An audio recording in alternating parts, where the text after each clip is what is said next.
মাদ্রাসাগুলোকে এই অবহেলিত শিক্ষকদেরকে যাতে প্রাথমিক বিদ্যালয়ে নিয়ে জাতীয়করণ করা হয়। এই নিমিত্তে আমরা গত 19 জানুয়ারি থেকে 28 জানুয়ারি পর্যন্ত জাতীয় প্রেস ক্লাব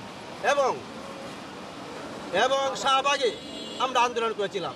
সেই আন্দোলনের পরিপ্রেক্ষিতে তারা আমাদেরকে জাতীয়করণের অর্ডার দিয়েছে এবং এই জাতীয়করণ যাতে দ্রুত বাস্তবায়ন হয় সেই জন্য আজকে আমরা মানববন্ধন করছি এবং আমরা ডিসি মহোদয়কে আমরা স্মারকলিপি দেব।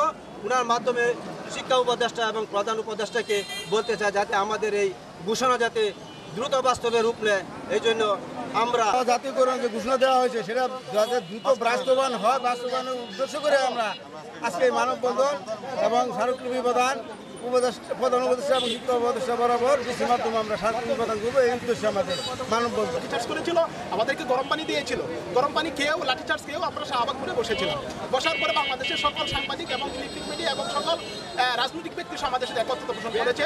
যেহেতু 26,193 স্কুল জাতীয়করণ করা হয়েছে এই জন্য তাদের এই প্রাথমিক বিদ্যালয়ের নেই এই এফতাদি মাদ্রাসাকে জাতীয়করণ করা দরকার। সেই পরামর্শে এবং ডক্টর মোহাম্মদ ইউনূস মহোদয়ের প্রধান উপদেষ্টা মহোদয়ের পরামর্শক্রমে মাদ্রাসা কারিগরি বিভাগের যুগ্ম সচিব ডক্টর মাহমুদ উনি নিজে এসে আমাদের যে 6 দফা ছিল সেই 6 দফা সুস্পষ্ট না জাতীয়করণের ঘোষণা দিয়েছে। সেই 6 দফার ভিতরে প্রথম দাবিটাই ছিল যে বাংলাদেশ প্রাইমারি স্কুলের মতন এই স্বতন্ত্র একটা মাদ্রাসাকে জাতীয়করণের ঘোষণা